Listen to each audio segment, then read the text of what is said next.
할렐루야. 말씀의 자리 또 기도의 자리에 오신 여러분들 많이 환영하고 또 축복합니다. 자, 오늘 말씀은 참 읽다 보면 굉장히 마음 아프게 다가오는 내용들이 많이 있습니다. 이게 단순히 수천 년 전에 이스라엘의 모습이 아니라 오늘날 또 앞으로 이 지구와 또 믿는 사람들에게 또 이런 일이 되풀이될 수도 있겠다라는 그런 마음으로 보면 참 가슴 아프게 다가오게 됩니다. 자, 1절 말씀을 한번 볼까요? 1절 말씀 함께 읽겠습니다. 저만 안 보이나요? 1절 말씀 시작. 이스라엘 자손들아 여호와의 말씀을 들으라. 여호와께서 이 땅 주민과 논쟁하시나니 이 땅에는 진실도 없고 인애도 없고 하나님을 아는 지식도 없고. 자, 이 땅에 있어야 될 게 뭐냐면 진실과 인애와 하나님을 아는 지식이라고 말하고 있습니다. 근데 있어야 될 게 없다고 얘기하죠.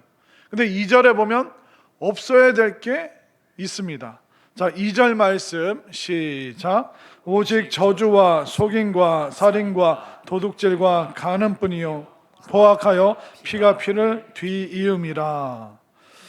이게 BC 755년경, 기원전 이제 800년경이라고 할 수 있는데, 이 수천 년 전에 이 상황, 있어야 될 진실과 또 인애와 하나님을 아는 지식은 없고, 또 없어야 될 살인과 저주와 사기와 도둑질과 간음, 이것이 그 땅에 가득 차 있었다라고 오늘 성경은 기록하고 있습니다. 진실이 뭘까요? 우리가 진실 때문에 얼마나 좋을까요? 부부간에 진실되고, 또 우리가 직장에서 일할 때, 사업을 할 때, 어떤 위에 있는 큰 대기업이나 또 그것을 하청받아서 일하는 작은 기업이나 서로가 서로에게 진실하면 어떨까요? 또 직장 상사와 또 부하 직원 간에 서로 진실하면 어떨까요? 그리고 내가 손님을 맞이하는 사장이고 또 내 가게를 방문해 주는 사람들, 그들과 서로 진실하다면 어떨까요? 근데 오늘날은 그 진실을 찾아보기가 어렵고, 또 진실로 서로를 대하지 않으면 서로가 원수처럼, 또 처음 봤는데도 서로 화를 낼 수밖에 없는 그런 상황들이 오늘날 많이 펼쳐지고 있습니다. 그렇기 때문에 오늘의 이 말씀이 단순히 수천 년 전에 고대 사회에서 일어났던 일이다, 그렇게만 볼 수 없는 이유는 뭐냐면 오늘날도 우리는 없어야 될 것이 자꾸 생겨나는 그런 시대를 살아가고 있습니다. 2절 말씀을 다시 한번 보시기 바랍니다. 이게 십계명에 다 나와 있는 말씀입니다. 2절을 보면 저주, 속임, 살인, 도둑질, 간음, 포악. 결국 뭐냐면 십계명을 통해서 우리는 마땅한 인간관계에 대해서 5계명부터 10계명까지 있는데, 그 마땅한 인간관계가 다 파탄이 나버렸습니다. 완전히 그 사람의 삶이 더 이상 서로 함께 붙어서 살아갈 수 없는 그런 지경에까지 이르렀다라고 말하고 있습니다. 포악하다라는 이제 표현이 있는데, 오늘날 굉장히 사람들 화가 많죠. 운전할 때도 막 이게 화가 나는 일이 있고, 그리고 우리가 또 식당에서 주문했는데 분명히 저 테이블 나보다 늦게 왔는데 그 테이블이 먼저 밥이 쫙 나와요. 그럼 앉아있는 나는 바보 같고, 이걸 말해야 되나? 말하지 말아야 되나? 저 사람들 예약했나? 예약 안 한 것 같은데 내 뒤에 줄 서 있었는데. 저만 그런 거 겪었나요? 여러분들 화나는 일이 하나도 없었어요? 참 부럽습니다. 대단하십니다. 우리 일상 속에서 화나는 일이 얼마나 많습니까? 엘리베이터 타고 빨리 내려가야 되는데 위층에서 몇 층이라고 제가 말은 할 수는 없고 혹시 우리 아파트 사는 분이 있을 수도 있으니 막 내려가야 되는데 막 계속 위에 붙잡고 위에서 뭐라 그래요? 빨리 나와, 빨리 타, 뭐해? 뭐 아무거나 신고 나와. 막 밑에서는 난 빨리 출근해야 되는데, 나 빨리 학교 가야 되는데 지금 막 뛰어내려갈까? 근데 분명히 지난번에 뛰어내려갔더니 저거 엘리베이터 기다리는 것보다 내가 더 늦게 도착하고 그런 일이 생기면 화가 날 수밖에 없는 것이죠. 이처럼 화가 나는 일이 많다 보니까 서로 포악해집니다. 분명히 내가 아이스 아메리카노 달라고 그랬잖아. 근데 왜 뜨거운 아메리카노가 나오는 거야? 내가 누군지 알아? 내가 여기 선화동에 내가 성산교회 거기까지는 얘기하지 마세요. 여러분들 사는 동네는 얘기하시는데 내가 선화교회래. 내가 성산교회 내가 박찬호 목사인데 내 누군지 아니? 막 이렇게 하기 시작하면 서로가 포악해질 수밖에 없는 상황이 생길 수밖에 없죠. 사실 우리가 가인과 아벨의 사건을 알죠? 가인이 아담과 하와의 아들입니다. 아벨도 마찬가지고. 그런데 옛날에만 벌어진 잔인한 일이라고 생각할 수만은 없습니다. 그게 너무 안타까운 거죠. 오늘날도 그런 가인처럼 폭력적인 마음, 정말 내가 열이 뻗치고 성질이 나면 내 동생이라고 해도 들로 몰래 불러서 돌로 죽일 수 있는 그런 시대. 그러니까 고대 사회뿐만 아니라 오늘날도 포악하고 폭력적이고 또 화가 나는 일들이 가득한 그런 세상에서 우리가 살아가고 있는 것입니다. 단순히 누군가를 주먹으로 때리는 것뿐만 아니라 언어의 폭력이 있잖아요.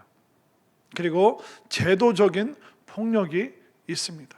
학교 다닐 때, 직장 생활할 때, 또 여러분들이 여러 사회 생활을 하면서 그 제도적인 것 때문에 속상하고 억울하고 답답한 일 얼마나 많습니까? 분명히 이거는 양해가 될 것 같은데 은행에서 주민센터에서 그건 우리는 그렇게 한 적이 없습니다. 그건 원칙이 있어서 안 됩니다. 그런 제도적인 그런 어떤 한계에 부닥치다 보면 내가 어떻게 할 수 없는 사회적인 폭력을 당하는 것 같은 그 무기력감을 우리가 느낄 수밖에 없는 것이죠. 그리고 이렇게 우리가 진실과 인애 그리고 또 하나님을 아는 지식이 점점 사라지는 그런 시대를 살아갈 수도 있습니다. 자, 하나님을 아는 지식이라는 게 뭘까요? 여기서 말하는 그 하나님을 아는 지식이라는 것은 단순히 이게 공부해서 성경 읽어서 배워서 아는 지식을 말하는 것이 아닙니다. 하나님을 아는 지식이다라는 이 히브리어 원어 야다라는 말은 경험하여, 체험하여, 인격적으로 알아가는 것을 하나님을 아는 지식. 그러니까 하나님을 체험적으로, 경험적으로 알아가는 사람들이 점점 줄어들었던 시대가 호세아였고, 또 오늘날도 그런 시대가 되면 어떻게 할까라는 우려가 참 많습니다. 자, 우리가 누군가를 알 때 그 사람에 대한 정보를 안다고 해서 안다고 할 수 없습니다. 여러분들 만약에 오늘 집에 가다가 길에서 김철수 씨 딱 주민등록증을 주웠어요. 그 주민등록증에 뭐가 나옵니까? 생년월일이 나오죠. 또 뒤에 보면 뭐가 나옵니까? 집 주소가 나옵니다. 그리고 사람 얼굴도 있어요. 내가 김철수 씨 얼굴도 알고 오늘 생일도 알게 됐고 집 주소도 알고, 그렇다고 해서 여러분들이 김철수 씨를 안다라고 말할 수 있습니까? 여러분들 대통령 아세요? 개인적으로 만나본 적이 있거나 식사를 하거나 또 인생에 대한 고민을 나누거나 그럴 때 우리가 그 사람을 안다라고 하지, 단순히 상대에 대한 정보, 주민등록증 정보를 갖고 있다고 해서 우리가 김철수 씨를 안다고 할 수 없습니다. 그런데 우리는 안심을 해버리는 거죠. 내가 하나님에 대한 관련된 그런 신앙서적을 읽어봤어. 성경은 몇 권으로, 신약과 구약이 몇 권으로 이루어져 있고, 하나님에 대한 정보를 안다고 해서 하나님을 안다라고 말할 수는 없습니다. 성경이 말하는 하나님에 관한 그 지식이라는 것은 하나님을 경험적으로, 체험적으로 함께 살아가는 그 가족 관계 안에서만 알 수 있는 그 특별한 습관들, 또 가치관들, 그 언어들, 표현들, 그거를 알 때 우리는 그 사람을, 상대방을 안다라고 말할 수 있는 것입니다. 우리가 경험하고 서로 체험하고 또 함께 살아가면서 시간을 보내면서 아는 그 경험, 정말 여러분들이 정보로 하나님을 아는 것이 아니라 정말 체험적으로, 경험적으로 매일매일 하나님과 동행하면서 하나님을 알아가는 여러분들의 삶이 될 수 있기를 바랍니다. 자, 그러면 이렇게 있어야 될 것, 진실과 인애와 그리고 하나님을 아는 지식이 없어져요.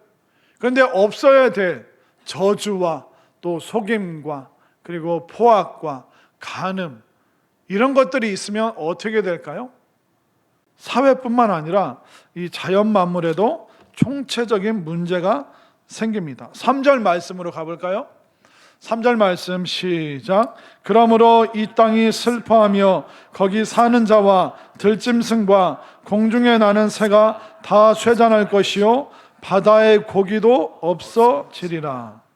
아담과 하와가 범죄함으로 말미암아 아담과 하와 사람에게만 문제가 생긴 것이 아니라 에덴 동산에 가시덤불과 엉겅퀴가 생기기 시작했습니다. 그것처럼 사람의 타락으로 인해서 사람이 타락한 그 땅은, 그 영토는, 그 지역은 쇠퇴하고 영양분이 사라지고 점점 살기가 어려운 땅이 되어버리고 맙니다. 제가 여러분들에게 한번 말씀드린 적이 있는지 모르겠는데, 제가 2010년도에 인천에서 이제 청년부 사역을 할 때 청년들 한 10명을 데리고 백두산과 또 중국 동북 삼성 그쪽에 사역하고 계시고 또 교회에서 후원하는 선교사님이 계셔서 이게 뭐 구체적인 선교 활동을 할 수는 없기 때문에 비전 트립, 땅 밟기 또 이런 주제로 청년들과 가서 이제 백두산에 올라가서 애국가 부르고 찬송가 부르고 그 땅을 위해서 막 기도하고, 그런데 넘어갈 수 있는 곳은, 그러니까 다닐 수 있는 곳은 중국밖에 없습니다. 북한은 넘어갈 수가 없어요.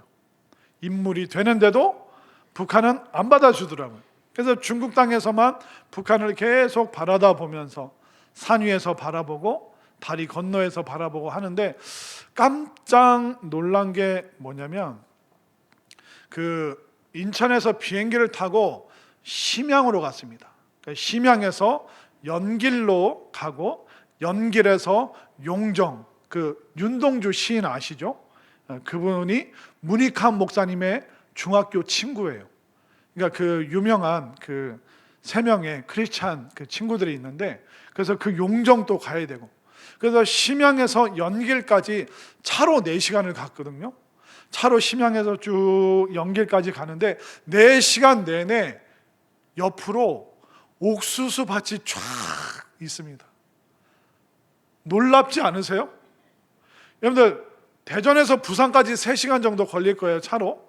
3시간 내내 좌우측이 옥수수로 가득 차 있다고 생각해 보십시오. 놀랍지 않습니까? 와, 좀 하시면 좋은데, 심양에서 연길까지 갔는데 좌우측으로 4시간 동안 옥수수 길을 달렸습니다. 좀 여러분들 좀 센스 있게 좀 반응 좀 미리미리 좀 해주시면 좋겠습니다. 집에 가서 와 그러지 마시고, 정말 그 땅이 얼마나 넓으면, 또 그 땅이 얼마나 비옥하면 좌우측을 계속 옥수수만 키워도 그냥 그렇게 다 잘 자라는 그런 땅일까? 기사님께 이제 이렇게 물어보고 들어보니까 그냥 그쪽 지역은 심양 연길 거기는 소도 사료를 먹이는 게 아니라 그냥 옥수수 밭에 풀어놓는데요. 거기 있는 풀 먹고 옥수수 먹고 해도 여러분들에게 3시간 동안 달려도 끝이 안 나는 옥수수 밭이 생기기를 바랍니다. 여러분들 밭 옥수수 키워봤자 몇 고랑 몇 미터 키웁니까? 우리는 100m, 200m만 돼도 대단할 거예요. 100m, 200m 차로 달리면 몇 분이면 지나가요? 30초면 지나가잖아요. 30초. 심양에서 연길까지 30초가 아니라 4시간 동안 차도 별로 없어요. 샥 달리는데 너무 부러운 거예요. 중국은 땅도 넓은데 이 막 옥수수든 뭐든 심어도 다 심을 수 있고, 소들도 막 한가롭게 노래 부르더라고요. 막 옥수수 먹다가 막 땅이나 풀 먹다가 막 흥얼흥얼 막 노래 부르고. 야, 천하태평이 저런 거구나. 깜짝 놀랐습니다. 그런데 이제 그 용정 쪽에서 이제 또 선교사님께서 북한 땅을 위해서 기도하자라고 데리고 가셨어요. 그러니까 도문이라는 그 중국 도시가 있는데, 도문에서 북한으로 갈 수 있는 다리가 있어요. 사람도 건너고 그 물자, 차도 건너는 곳이에요. 근데 그 비옥한 중국 땅에서 강 하나 뭐 한 50m, 60m나 될까요? 근데 한 50m 건넌데 완전히 황폐한 누런, 그러니까 황토가 아니라 그냥 누런 땅, 약간 검은색이 들어간 누런 땅인 거예요. 풀, 나무 한 개도 없어요. 그 선교사님 얘기가 도문에서 보이는 저 지역은 그나마 외국 사람들이 보기 때문에 그나마 깨끗하게 정돈해서 관리한 거라고. 그런데 풀과 나무를 한 그루도 볼 수가 없더라는 겁니다. 어떻게 됐을까요? 그 완전히 공산주의와 그 잘못된 그 사상, 또 김일성 일가를 그 숭배하는 그 땅, 70년 만에 완전히 황폐한 땅. 근데 중국은 어때요? 완전히 여전히 옥수수 밭이에요. 몇 시간을 가든 막 산도 나무도 우거지고. 그런데 겨우 50m 차이를 두고 그 땅이 그렇게 황폐해지고 말았습니다. 어떤 사람이 그 영토에, 그 땅에 살고 있느냐가 그 땅의 그 모든 결과를 결정지을 수도 있다는 것입니다. 제 얘기가 아니라 성경이 그렇게 말하는 것이죠. 그러면 우리 대한민국은 지금 어떠한가? 그런 마음으로 우리가 3절 말씀 다시 한번 읽겠습니다. 3절 말씀 시작. 그러므로 이 땅이 슬퍼하며 거기 사는 자와 들짐승과 공중에 나는 새가 다 쇠잔할 것이요 바다의 고기도 없어지리라. 바다의 고기도 없어지리라. 여러분들 요즘 오징어가 어디서 잡히게 해요? 예, 서해안에서 오징어가 잡히고 있습니다. 옛날에 오징어는 어디서 잡혔어요? 동해에서, 강원도에서, 울릉도, 동남쪽 백길 따라 막 내려가다 보면 거기 오징어 잡는 그 불빛 가득한 그 배들이 동해바다 얼마나 많았습니까? 그런데 동해안에서 오징어가 안 잡힌대요. 그 오징어 전에 또 안 잡히기 시작한 게 바로 명태입니다. 동태, 명태. 동해안에서 그냥 눈 감고도 잡을 수 있는 물고기, 생선이었는데 더 이상 잡히지 않아서 여러분들이 드시는 명태, 코다리 조림, 그 다 어디서 지금 오고 있습니까? 러시아에서 오고 있습니다. 바다의 물고기도 없어지더라. 깜짝 놀랐어요. 우리 한국의 상황과 다를 바가 없습니다. 그렇게 되면 우리는 이 말씀을, 경고의 말씀을 받아야죠. 과연 우리 땅에는 이 나라와 이 민족과 우리 교회와 대한민국 교회와 내 마음속에 진실과 인애와 하나님을 체험적으로 알아가는 그 지식이 있는가? 아니면 진실과 인애와 하나님을 아는 지식을 포기하고 그냥 우리는 막 살아가고 있는 것은 아닌가? 그렇다면 우리는 굉장히 위험한 시대에 발을 들여놨고, 이 시대를 바꿀 수 있는 것은 말씀을 듣고 하나님이 보시기에 좋았더라 라고 말씀하셨던 그 창조의 모습으로 돌아가도록 진실과 인애와 또 하나님을 체험적으로 알아가는 지식을 여러분들 삶 가운데 가득가득 채울 수 있게 되기를 바랍니다. 믿음의 사람들이 먼저 깨어서 회개하고 기도할 때 하나님께서 이 땅과 바다와 하늘을 변화시켜 주시는, 회복시켜 주시는 그 역사가 넘쳐날 수 있게 되기를 바랍니다. 자, 하나님을 아는 지식, 체험적으로 아는 지식, 이게 없으면 어떻게 될까요? 결국 우리에게 돌아옵니다. 자, 6절 말씀으로 가보겠습니다. 6절 말씀 시작. 내 백성이 지식이 없으므로 망하는도다.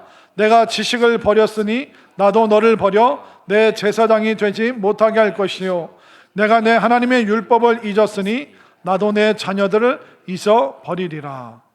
너무 무섭지 않습니까? 하나님을 체험적으로 아는 지식이 없으면 그냥 하나님을 모르나 보다, 그걸로 끝나는 것이 아니라 내 백성이 지식이 없으므로 뭐하는도다? 멸망하는도다. 그러니까 우리의 운명을 잡고 있는 것이 무엇입니까? 하나님에 대한 지식이 있는가?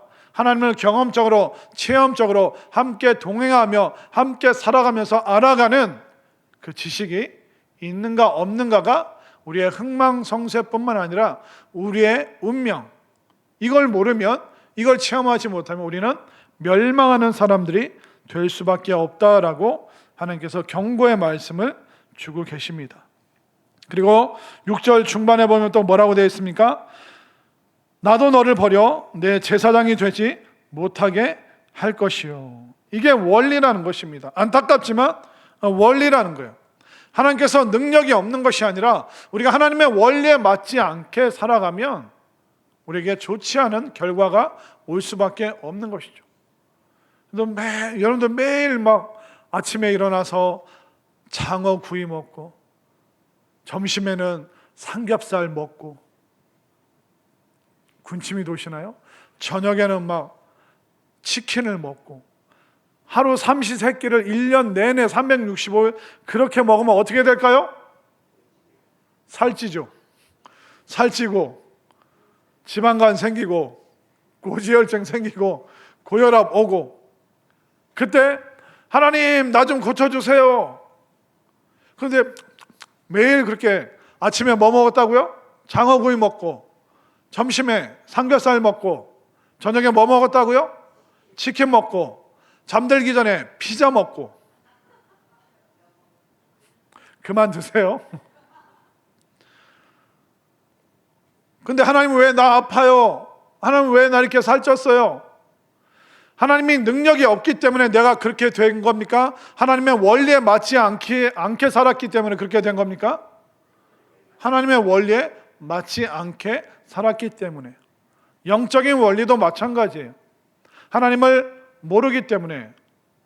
하나님을 모른다는 게 무슨 말입니까? 하나님 믿지 않기 때문에, 믿음이 없기 때문에 하나님을 알아가려고 하지 않고 하나님을 체험하지 못하고, 그 이유로 인해서 결국 우리는 믿음이 없음으로 말미암아 멸망하게 되는 것이죠. 이것은 영적인 원리라는 것입니다. 하나님이 능력이 없으시거나 사랑이 없으신 게 아니에요. 원리에 맞지 않게 우리가 이스라엘 백성들이 살아가고 있습니다. 이스라엘이 원래 제사장 나라였어요. 하나님께서 다른 이방 민족을 하나님께로 인도하는 그 역할을, 포로였던 그들을 자유민 되게 하시고, 하나님의 백성이 되면 어떤 축복이 있는가, 그것을 다른 민족에게 알려줘야 될 제사장 역할을 이스라엘이 해야 되는데, 그들이 하나님을 경험하지 않고 하나님 믿지 않고 하나님 알아가지 않기 때문에 결국 제사장 나라에서 그들은 탈락하게 된 것입니다.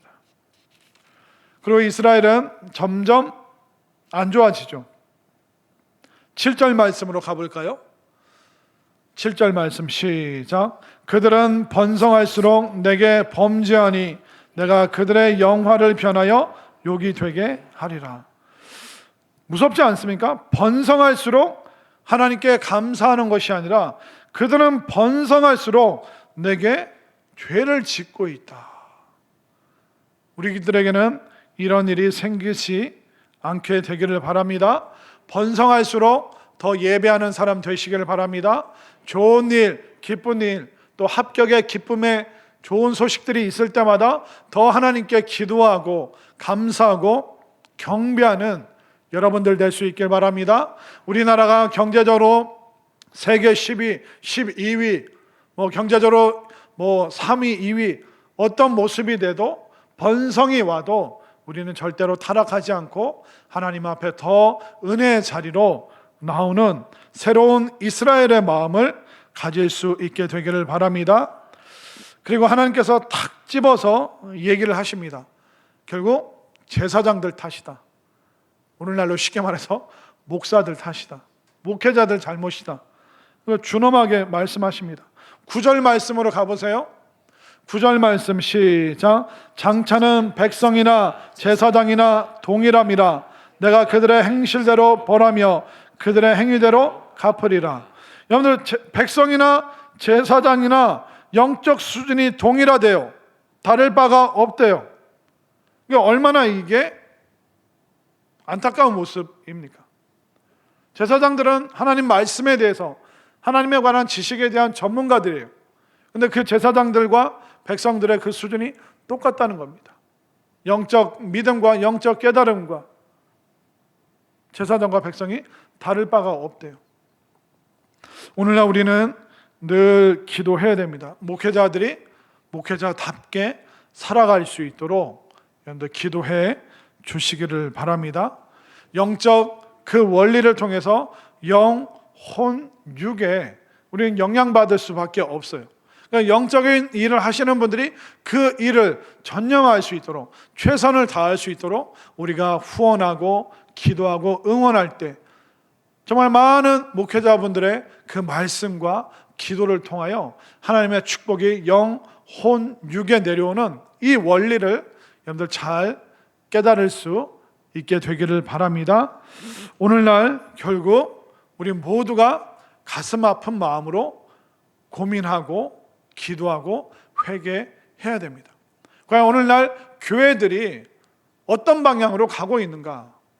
또 여러분들이 예수님을 믿는 성도이신데 거룩한 무리로 우리가 부름받았는데 지금 여러분들의 생각의 방향은, 가치관의 방향은 지금 어디로 흘러가고 있습니까?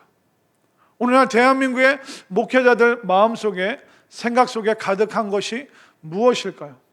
정말 하나님께서 원하시는 그 진실과 인애와 또 하나님을 경험적으로, 체험적으로 알아가는 것이 목회자들과 또 모든 성도, 우리 대한민국 교회 안에 진실과 인애와 또 하나님에 관한 그 지식으로 가득 넘칠 수 있게 되기를 바랍니다. 그러면 하나님께서 이 땅을 고치시고 바다의 물고기도 가득하게 하시고 우리의 삶 가운데도 우리를 정말 제사장 나라로 삼아주시는 하나님께서 기뻐하시고 새롭게 우리를 선택하시고 부르시는 그 날이 우리들 앞에 올 것을 분명히 믿고 하나님 안에서 정말 그분을 체험적으로, 경험적으로 더 알아가는 일이 가득한 우리 모두의 일상이 될 수 있기를 간절히 소망합니다.